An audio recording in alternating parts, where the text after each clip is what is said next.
안녕하세요. 백사원 목사입니다. 오늘은 8월 20일 목요일 아침입니다. 오늘도 변함없이 신실한 마음으로 하나님의 말씀과 함께 하루를 시작하는 모든 분들에게 좋으신 하나님의 크신 은혜가 하루 종일 함께 하시기를 바랍니다. 오늘 주신 하나님의 말씀은 이사야서 30장 1절부터 17절까지의 말씀인데요. 오늘 본문에는 유다 백성의 지도자들의 잘못과 또 유다 백성들의 범죄에 관하여 언급해주고 있습니다. 특별히 오늘 본문에는 유다 백성들 이끌어가는 지도자들의 문제를 언급하고 있는데, 백성의 지도자는 어떤 사람입니까? 그들은 하나님의 백성을 돌보도록 바르게 이끌어가도록 하나님께서 세워주신 사람들입니다. 하나님께서 권위를 부여하고 세워주신 하나님의 사람, 백성의 지도자들에 대하여 하나님께서 가장 중요하게 보는 것은 무엇일까요? 오늘 본문에는 그것에 관해 언급해주고 있습니다. 1절을 제가 읽어보죠. 여호와께서 이르시되 패역한 자식들은 화 있을진저 그들이 계교를 베푸나 나로 말미암지 아니하며 맹약을 맺으나 나의 영으로 말미암지 아니하고 죄에 죄를 더하도다. 본문에는 이 하나님의 백성의 지도자들, 리더들, 왕과 귀족들, 하나님이 권위를 주어 세워주신 사람들이 죄에 죄를 더한다, 심각한 죄를 짓고 있고 거듭거듭 죄를 짓고 있다, 설상가상의 죄를 짓고 있다는 거예요. 이 설상가상의 죄는 그들이 도덕적으로 윤리적으로 말씀해도 타락한 짓을 하였지만 그보다 더 큰 죄를 거듭거듭 반복하고 있다는 것인데요. 그것이 무엇일까요? 그것은 당시 역사적 배경을 기초로 하고 있습니다. 당시에 북이스라엘이 아시리아 제국에 의해서 멸망당하고 계속 강대해진 아시리아가 남유다까지 침공하고 있었습니다. 북쪽에 있는 아시리아 제국의 침략으로 인해서 남유다는 풍전등화와 같은 그런 위기를 맞게 되었죠. 그때 유다의 왕과 지도자들은 남쪽에 있는 애굽의 힘을 빌려서 북아시리아 제국의 침략으로부터 자신을 지켜내려 했습니다. 그래서 애굽에 사신을 보내어서 화친조약을 맺고 군사 원조를 요청했던 것이죠. 당시 지도자들이 생각해 볼 때 자신들의 군사력은 약하고 힘이 없기 때문에 강대국 아시리아의 침략으로부터 자신과 또 백성들을 지킬 수 있는 유일한 길은 어찌 보면 또 다른 강대국인 애굽을 의지해서 그들의 군사적 원조를 받는 것이 가장 타당한 길이라고 생각할 수 있었을 것입니다. 어쩌면 그들은 외교적으로 군사적으로 가장 좋은 길을 찾았는지 모릅니다. 성경은 이것을 계교라고 말하고 또 애국과의 맹약이라고 표현하고 있습니다만, 중요한 문제는 그들이 이런 일을 결정할 때 하나님 앞에 묻지 않았다는 것입니다. 하나님은 그것을 지적하고 있습니다. 2절의 내용을 읽어보죠. 그들이 바로의 세력 안에서 스스로 강하려 하며 애굽의 그늘에 피하려 하여 애굽으로 내려갔으되 나의 입에 묻지 아니하였도다. 하나님께서 지금 이스라엘의 지도자에게 지적하고 있는 범죄와 죄악은 도덕적 죄가 아니었습니다. 율법을 어긋나는 신앙적인 죄가 아니었습니다. 하나님이 지적하고 있는 것은 지도자들이 하나님의 뜻을 묻지 아니하고 자기의 생각과 자기의 계략을 따라 일을 처리하고 있다는 것입니다. 여러분이요, 하나님의 백성의 지도자들, 사실은 교회 공동체 지도자뿐 아니라 이 세상의 모든 지도자들은 다 마찬가지입니다. 그들의 모든 신분과 지위와 권위는 하나님께서 부여해 주신 것입니다.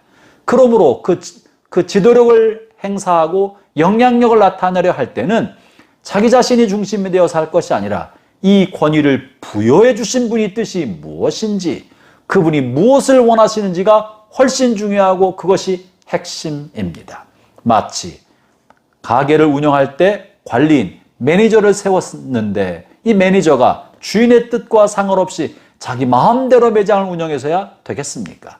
하나님은 하나님이 세우신 지도자가 하나님의 뜻을 묻지도 아니하고 하나님의 계획에 대해서 관심도 없고 자기 생각대로 일을 처리한 것에 관하여 이것을 패역한 자라고 말하고 있습니다. 그것이 1절에는 이야기예요. 여호와께서 이르시되 패역한 자식들은 화 있을진저. 패역이란 말의 뜻이 무엇입니까? 반역한다는 것입니다. 거역한다는 것입니다. 마음이 삐뚤어져 있어서 권위자에 대해 대항하고 못되게 행동한다는 말이 패역인 것입니다. 중간 관리자들의 가장 큰 범죄는 도덕적인 범죄가 아닙니다.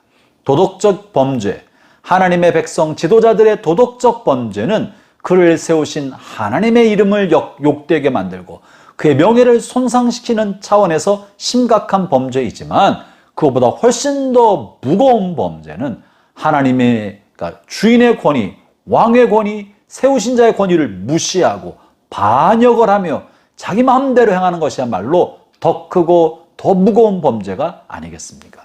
그러므로 지도자들은 하나님의 뜻이 무엇인지를 구해야 합니다. 교회 공동체의 모든 지도자들은, 자신이 무언가라도 맡은 모든 사람들은 나를 이곳에 세운 하나님의 뜻이 무엇인지, 내가 어떻게 하는 것이 하나님께서 기뻐하신 일인지 자기가 아는 대로 생각하는 대로 움직일 것이 아니라 날마다 때마다 하나님 앞에 물어야 합니다. 주님, 내가 어떻게 하기를 원하십니까?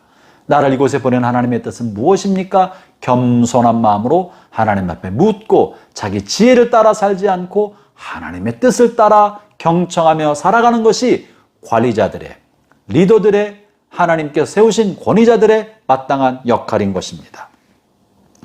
반면에 지도자들의 범죄는 하나님 앞에 묻지 않는 것이라면 하나님의 백성 공동체의 범죄에 대해서도 언급하고 있는데요. 9절 10절을 읽어보죠. 대저 이는 패역한 백성이요 거짓말하는 자식들이요 여호와의 법을 듣기를 싫어하는 자식들이라. 그들이 선견자에게 이르기를 선견하지 말라, 선지자에게 이르기를 우리에게 바른 것을 보이지 말라, 우리에게 부드러운 말을 하라, 거짓된 것을 보이라.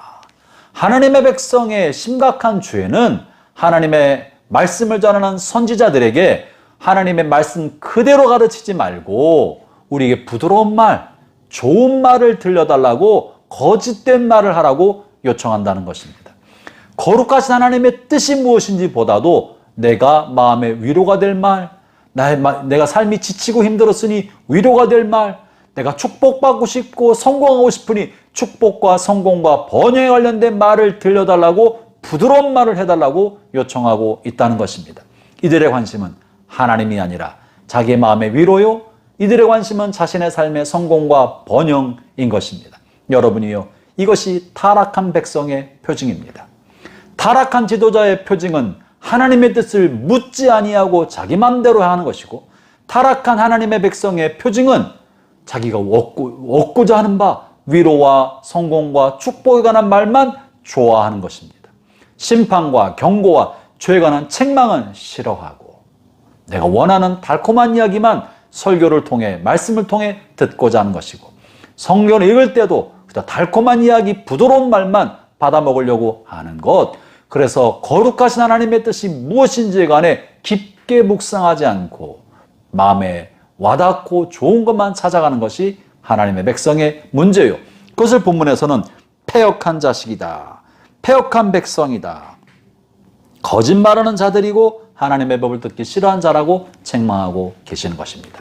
사랑하는 모든 성도 여러분, 모든 지도자 여러분, 우리가 하나님을 두려워하는 마음을 가지고 삽시다. 살아계신 하나님의 뜻이 무엇인가 날마다 구하고 그 하나님의 불꽃 같은 눈앞에서 나의 삶을 점검하고 성찰하고 돌아보며 그 하나님의 말씀이 나에게 무엇을 말씀하고 계신지를 늘 점검하며 살아갑시다. 그것이 하나님을 경외하는 하나님의 백성의 마땅한 태도인 것입니다. 오늘도 하나님과 동행하고 성령님과 함께하는 복된 삶을 사시기를 바랍니다. 기도하겠습니다. 하나님 아버지, 우리의 삶에 부드러운 말, 듣기 좋은 말, 내가 하기 편한 대로 살지 아니하고 우리 하나님의 백성답게 하나님의 뜻이 무엇인지 찾고 묻고 듣고 구하며 살아가는 저희가 되게 하여 주옵소서. 예수님 이름으로 기도합니다. 아멘.